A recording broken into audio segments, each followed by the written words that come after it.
دنیا بھر کی یونیورسٹیز میں گٹ ہیلتھ اور میل ہیلتھ کے باہمی کنیکشن پر بہت سی ریسرچز ہو رہی ہیں. یہ ریسرچز کیا کہتی ہیں, ان کے کیا نتیجے ہیں, آئیے آج ان پر بات کرتے ہیں. میں ہوں شہزاد چودھری اور آپ دیکھ رہے ہیں ہیلتھ پلس نیوز.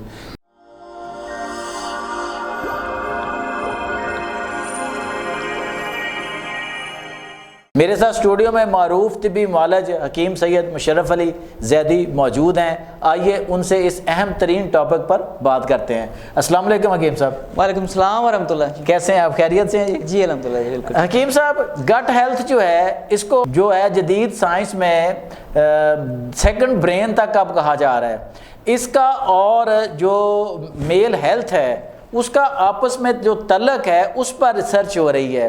اس کے بارے میں ہمارے ناظرین کو تھوڑا سا آگاہ کیجئے کہ جدید رجحانات, جدید سائنس کیا کہتی ہے. بسم اللہ الرحمن الرحیم. اللہم صلی علی محمد و علی محمد. شہزاد بھائی, گٹ برین پر ہم نے کافی گفتگو کی. ہیلتھ پلس نیوز کے اسی پلیٹ فارم پر ہمارے سوشل میڈیا کے تمام چینلز پر وہ ویڈیوز موجود ہیں. جی, پوری دنیا میں جو دو ٹاپک اہم ٹاپک ہیں وہ جو اس وقت ریسرچ جن پر ہو رہی ہے میڈیکل یونیورسٹیز میں, پہلے نمبر پر ہے لانگجیوٹی, ایج کو روکنا کیسے ہے اور ایج کو ریورس کیسے کرنا ہے, اور اس دوسرے نمبر پر جو اہم چیز ہے وہ ہے گٹ ہیلتھ. اچھا, جو برین کا معاملات ہیں, جو لانگجیوٹی کے معاملات ہیں, وہ بھی گھوم کر گٹ ہیلتھ پر آتے ہیں, گٹ ہیلتھ پہ آ جاتے ہیں. اور جو آپ نے ریسرچ آج بتائیے ناظرین کو, میل ہیلتھ کی کا 90% جو دار و مدار ہے وہ گٹ ہیلتھ پر ہے. گٹ ہیلتھ پہ بالکل.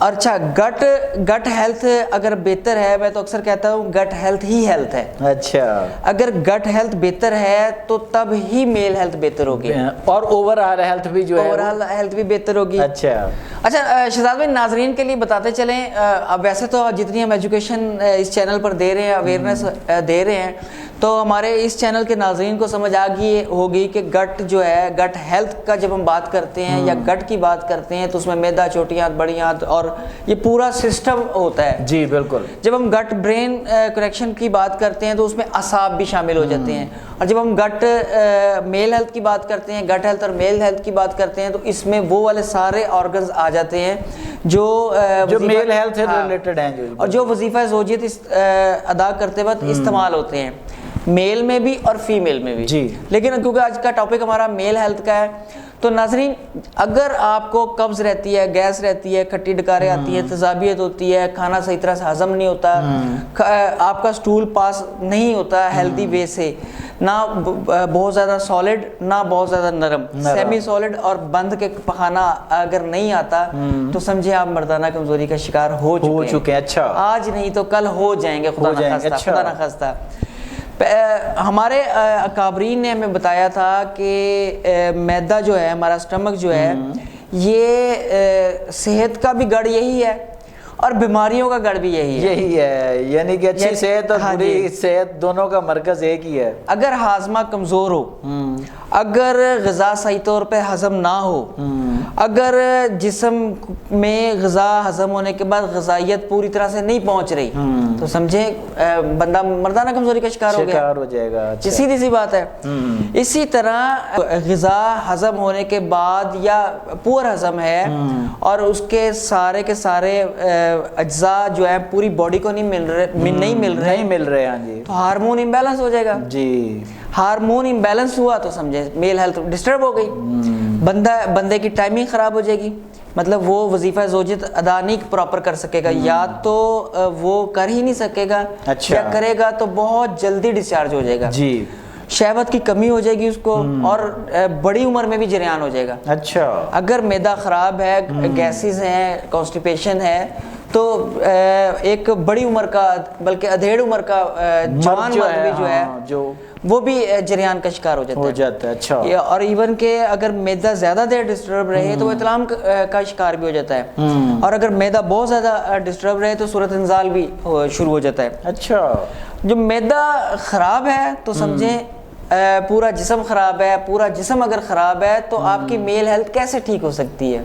حکیم صاحب یہ جو مردوں میں ڈیزائر کا کم ہو جانا, لیبیڈو کا کم ہو جانا, ٹیسٹوسٹیرون کا کم ہو جانا, اس کے کیا وجوہات ہیں؟ کیا یہ بھی گٹ ہیلتھ سے جڑا ہوا ہے یا ہمارا جو لائف سٹائل کھانا پینا ہے اس کے بھی اس کے برے اثرات اس پر آتے ہیں؟ بالکل آتے ہیں, بالکل آتے ہیں. اگر کھانا صحیح ہضم نہیں ہو رہا, اجزاء کھانے کے جسم میں جمع نہیں ہو رہے, اس کو جمع ہونے کے علاوہ وہ رک نہیں رہے. ایک تو یہ نا, آپ نے کھانا کھایا, معدے میں اس نے سٹے کیا, ہضم کا پروسیس سٹارٹ ہوا, جسم نے ہمارے اجزاء اس لے لیے, بالکل, اس کے بعد اس کو روکا نہیں, وہ فوری نکل گئے اجزاء, مطلب کسی بھی ذریعے سے. تو یہ ایک فلسفی ہے طب کی باقاعدہ, میں کسی اور پروگرام میں بتاؤں گا. تو لیبیڈو ہمارا کم ہو جائے گا. اچھا, پیشنٹ ہمارے پاس آتے ہیں کہ ہم کھانا بھی ٹھیک کھاتے ہیں سر سے پاؤں تک, اور وہ ٹیسٹ لے کر آتے ہیں, یہ والا ٹیسٹ, فلاں ٹیسٹ, فلاں ٹیسٹ, فلاں ٹیسٹ, فلاں ٹیسٹ, لیکن وہ کہتے ہیں کہ جی ہمارے اندر خواہش کی کمی ہو گئی ہے. ہمارا پارٹنر بھی بڑا خوبصورت ہے, بالکل ہے, اور وہ صحت مند ہے, تعلقات بھی اچھے ہیں, تعلقات بھی اچھے ہیں, سارا کچھ ہے, مہنگی بھی ہے, لیکن اس کے باوجود جو ہے, اس کے باوجود میرا دل نہیں کرتا. وہ ہارمون کی پرابلم ہوتی ہے, اس کے پیچھے بندے کی گٹ ہیلتھ ہوتی ہے. اچھا, گٹ ہیلتھ اس کی پور ہو چکی ہے. پور بھی اس طرح سے, اب اس سے سمٹم لیں گے نا تو وہ کہے گا جی مجھے پکانا بھی ٹھیک آتا ہے, مجھے کھانا, میں بھوک بھی ٹھیک لگتی ہے, مجھے تذابیت بھی نہیں ہے, مجھے کھٹی ڈکاریں بھی نہیں آتی ہیں, اور میں باقی بالکل ٹھیک ہوں. اس کے اندر پرابلم ہے کہ حرارت غریزی جمع ہی نہیں ہو رہی. اچھا, یعنی کہ جو اجزاء باڈی کو جذب کرنے چاہیے تھے وہ نہیں کر پا رہے, اور اس کو روک بھی نہیں پا رہے. حکیم صاحب, ہمارے ناظرین کو آگاہ کرتے چاہیے کہ گٹ ہیلتھ کے وہ کون سے امراض ہیں جو مردوں کی میل ہیلتھ کو جو ہے وہ خراب کر دیتے ہیں؟ شہزاد بھائی, سب سے پہلے تو گیس اور بدہضمی. اچھا, ہائپر ایسیڈیٹی, گرڈ بھی ہے اس میں شامل, اور نارمل ایسیڈیٹی بھی شامل ہے, اور بدہضمی. اچھا, یہ تو بنیاد ہے. اچھا, اگر کسی پیشنٹ کو, کسی جوان مرد کو, بالکل ہٹے کٹے بندے کو یہ دو مرض لگ گئے ہیں, اچھا, تو وہ بھی مریض بن سکتے ہیں. وہ امراض معدہ کے ساتھ, باقی امراض کے ساتھ ساتھ وہ مردانہ قوت میں کمی کا شکار ہو جائے گا. اچھا, پکا. دوسرا سب سے جو زیادہ ہے وہ بلوٹنگ ہے. اچھا, اس سے بھی پہلے جو ہے نا, تذابیت سے بھی زیادہ بلوٹنگ. کھانا کھایا انیزی ہو گیا. اچھا, ہوا بھر گئی, اب پھارا ہو گیا. اس سے کیا ہوتا ہے کہ پیشنٹ ایک تو انیزی رہنا شروع ہو جاتا ہے, تو آہستہ آہستہ اس کی خوراک کم ہونا شروع ہو جاتی ہے, وہ ڈرنا شروع ہو جاتا ہے, یہ کھانا ہے, وہ نہیں کھانا, وہ کھانا, یہ نہیں کھانا. اس سے بلوٹنگ ہوتی ہے, اس سے یہ ہوتا ہے, اس سے یہ ہوتا ہے.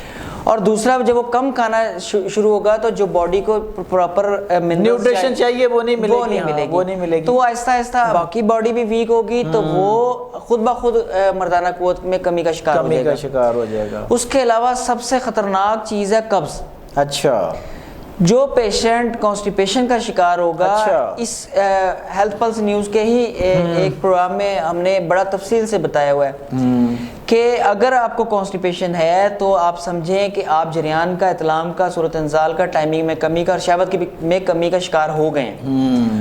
اس کے علاوہ آپ کیمیکل کی میڈیسن کھا لیں, آپ سونا کھا لیں, آپ ہربل میڈیسن میں مہنگی کستوری, امبر, زعفران, جو مرضی کھا لیں. اچھا, آپ کی مردانہ قوت بحال نہیں ہو سکتی. اچھا, تو لہٰذا قبض کا علاج کرنا پہلے بہت زیادہ ضروری ہوتا ہے. یہ اصول علاج ہمارے استادوں نے سمجھایا. اچھا, پوری دنیا میں یہ روٹ کاز ہیں اس ایشو کے. پوری دنیا میں بھی جو یونیورسٹیز میں ریسرچ ہو رہی ہے وہ یہی ہے کہ اگر کوئی پیشنٹ سپرم کی کمی کا آیا ہے, بے اولادی کا پیشنٹ آیا ہے, تو سب سے پہلے اس کی گٹ ہیلتھ چیک کرتے ہیں, اور اس میں بھی اس کو کانسٹیپیشن والی سائڈ سے علاج شروع کرتے ہیں. کانسٹیپیشن بھی جتنی بھی اقسام کی ہے, کہ پخانہ ایک دفعہ تو آ رہا ہے لیکن فراغت کا احساس نہیں ہو رہا, بالکل, یا پخانہ بار بار آ رہا ہے تو پیشنٹ سمجھتا ہے جی مجھے قبض نہیں ہے, لیکن وہ اچھے طریقے سے گٹ صاف نہیں ہو رہی آپ کی. اچھا حکیم صاحب, ہمارے ناظرین کو یہ بھی بتائیں کہ جب یہ سارے مسائل اگر آ جاتے ہیں, آج وہ جان گئے ہیں کہ ان کے اندر ان میں سے چند ایک مسائل ہیں یا سارے ہیں, تب وہ کیا کریں, کس طرح اس کا حل ڈھونڈیں؟ وہ اس کا حل جو ہے نا بڑا سادہ ہے. اچھا, بہت ہی سادہ ہے. اسی بات پر ہم اپنا پروگرام ختم کریں گے.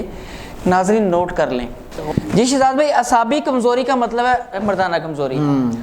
اعصابی کمزوری گٹ ہیلتھ سے ہے, تو ہمارے ناظرین اس بات کو ذہن نشین کر لیں، وہ ناظرین جو مردانہ کمزوری کا شکار ہیں کسی بھی طرح سے، اگر وہ ٹائم کی کمی کا شکار ہے، انتشار کی کمی کا شکار ہے، سپرم کی کمی کا شکار ہے، یا بے رغبتی ہے یا انٹرکورس کرتے وقت ان کو مزہ نہیں آتا، یہ سارے معاملات آپ کے تبھی ٹھیک ہونے ہیں۔ میری آخری لائن بالکل پلے باندھ لیں، غور سے سن لیں کہ آپ جتنا مرضی علاج کروا لیں، اگر آپ کی گٹ ہیلتھ ٹھیک نہیں ہے تو وہ سارے کا سارا آپ کا پیسہ، وقت، سب کچھ برباد ہو جائے۔ جی دوستوں اور ساتھیوں، یہ تھے حکیم سید مشرف علی زیدی، جنہوں نے گٹ ہیلتھ اور میل ہیلتھ کے درمیان جو کنیکشن ہے اس پر ہونے والی جو جدید ریسرچ ہے اس سے آپ کو آگاہ کیا کہ کس طرح گٹ ہیلتھ جو ہے وہ بنیاد ہے ایک اچھی میل ہیلتھ کی۔